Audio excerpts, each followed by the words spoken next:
The story of ancient Egypt is a truly remarkable one. Imagine a land dominated by the mighty river Nile. This river was the lifeblood of a civilization. It brought water and fertile soil to the desert. People settled along its banks, they learned to farm the rich land, they built villages, then towns, and finally, great cities. The ancient Egyptians were incredible builders. They created some of the most iconic structures on Earth. Think of the magnificent pyramids at Giza. These were giant tombs for their pharaohs, their kings. They believed in an afterlife, a journey to another world. They also built enormous temples dedicated to their many gods and goddesses. These structures were not just stone, they were statements of power, faith, and extraordinary engineering skill. Life in ancient Egypt was rich and complex. They had a sophisticated system of writing called hieroglyphs. Scribes, the learned writers, recorded everything from royal decrees to everyday accounts. They were skilled artists and craftspeople. Their understanding of medicine and mathematics was surprisingly advanced for its time. The Egyptians left behind a legacy that continues to captivate us. Among the many pharaohs of Egypt, one name became incredibly famous in modern times. That name is Tutankhamun. He was not one of the longest reigning or most powerful kings. He became pharaoh around the age of 9 or 10. His reign occurred during a fascinating period known as the New Kingdom, a time of great wealth and influence for Egypt. Tutankhamun's time as pharaoh was relatively short. He ruled for about 10 years from roughly 1332 to 1323 BC. His early death, around the age of 19, meant he didn't have the chance to leave a huge mark through grand building projects or major military campaigns. His father is believed to have been Akhenaten, a controversial pharaoh who tried to change Egypt's traditional religion. When Tutankhamun came to power, he worked to restore the old gods and traditions. His very name, Tutankhamun, means living image of Amun, suggesting a return to the old ways. The most extraordinary part of his story would only come to light more than 3,000 years after his death. The man who would bring Tutankhamun back into the world's gaze was Howard Carter. He was an English archaeologist and Egyptologist.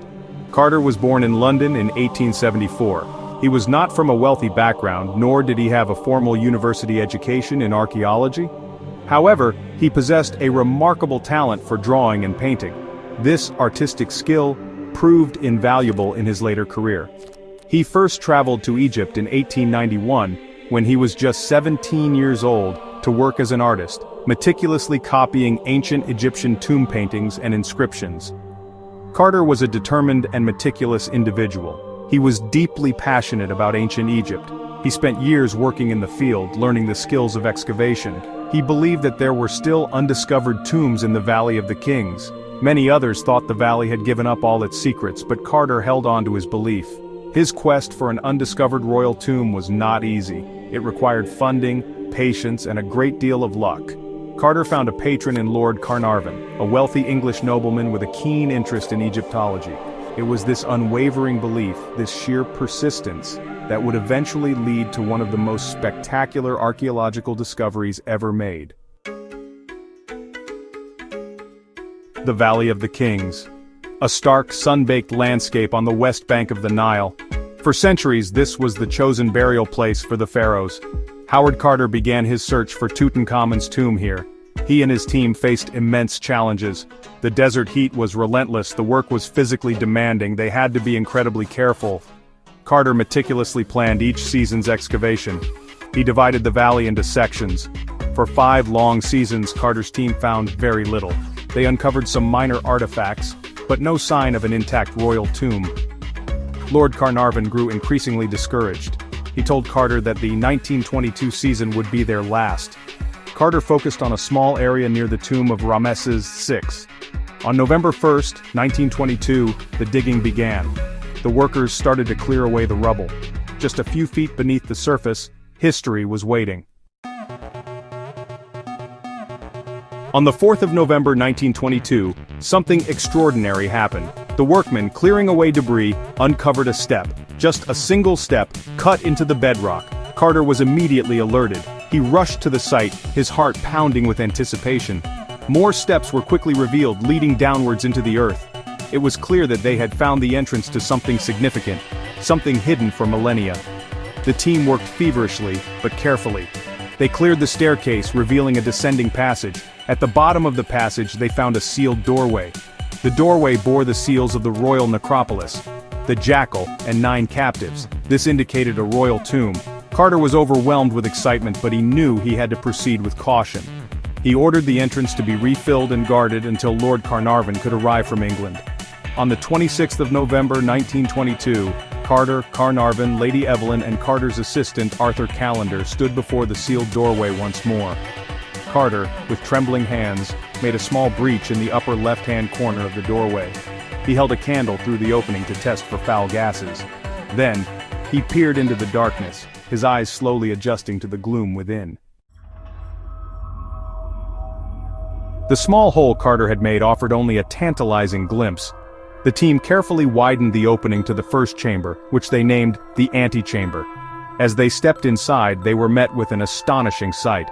The room was filled, almost chaotically, with an incredible array of objects. There were golden chariots, dismantled but gleaming. There were ornate couches, carved in the shapes of animals. Exquisite alabaster vases stood beside intricately decorated chests and caskets. The sheer quantity and preservation of the items were breathtaking. Gilded statues of the king stood guard. Boxes contained clothing, games, and even food offerings meant for the pharaoh in the afterlife. Every object was a testament to the skill of ancient Egyptian artisans. Beyond the antechamber they found another sealed doorway. This one was guarded by 2 life-size statues of Tutankhamun. With great anticipation, in February 1923, this doorway was opened. It led into the burial chamber itself. This room was almost entirely filled by a massive golden shrine. Inside this shrine, they would later discover, were 3 more nested shrines, one inside the other, all protecting the pharaoh's sarcophagus. The treasures found within Tutankhamen's tomb were beyond anything previously imagined. Over 5,000 individual items were catalogued. Many of these were made of solid gold, or were lavishly decorated with gold and precious stones. The craftsmanship was exquisite. These were not just valuable objects, they were works of art, showcasing the incredible skills of ancient Egyptian artisans. Each piece told a story about the pharaoh, his life, his beliefs, and the opulent world in which he lived. Perhaps the most famous object is Tutankhamun's death mask. This stunning mask, made of beaten gold and inlaid with semi-precious stones, covered the head and shoulders of the pharaoh's mummy. It is an iconic image of ancient Egypt, instantly recognizable around the world. Its serene and youthful face gazes out across the millennia, a powerful symbol of eternal life. There were 3 nested coffins. The innermost coffin was made of solid gold and weighed over 110 kilograms. The tomb also contained everyday objects, giving us a unique insight into royal life. There were beautifully preserved items of clothing, including linen tunics and sandals. Weapons such as bows, arrows, and daggers, one famously made from meteoric iron, were also found. The significance of these treasures cannot be overstated. Tutankhamun's tomb provided an unparalleled, almost complete collection of royal burial goods. No sooner had the tomb been opened than stories began to circulate about a curse of the pharaohs. The idea was that anyone who disturbed the pharaoh's eternal rest would suffer misfortune or even death. This notion captured the public imagination, fueled by sensationalist newspaper reporting at the time. One of the first and most prominent events to feed the curse narrative was the death of Lord Carnarvon. He died in Cairo in April 1923, just a few months after the tomb was officially opened. The cause of death was blood poisoning, resulting from an infected mosquito bite. Other deaths and misfortunes among people associated with the excavation or the artifacts were also attributed to the curse. While the idea of a mummy's curse makes for a thrilling story, most scientists and historians attribute the deaths to natural causes or coincidence. The discovery of Tutankhamun's tomb was not just an archaeological triumph, it was a global phenomenon. News of the find spread like wildfire around the world. Newspapers and magazines were filled with stories and pictures of the incredible treasures. For the first time, the public had a vivid, tangible connection to the distant past of ancient Egypt. The sheer opulence and preservation of the artifacts were astounding.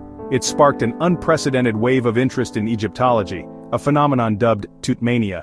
This Tuttmania had a profound impact on popular culture in the 1920s and beyond. Egyptian motifs suddenly appeared everywhere. Fashion designers incorporated Egyptian styles into clothing and jewelry. Architecture saw a revival of Egyptian-inspired designs. Music, films, and literature drew inspiration from the story of the boy king and his hidden treasures. Tutankhamun became a household name, a symbol of ancient mystery and fabulous wealth.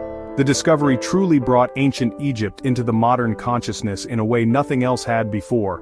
For the field of archaeology, the discovery was revolutionary. It provided an unparalleled, intact royal burial assemblage from the New Kingdom.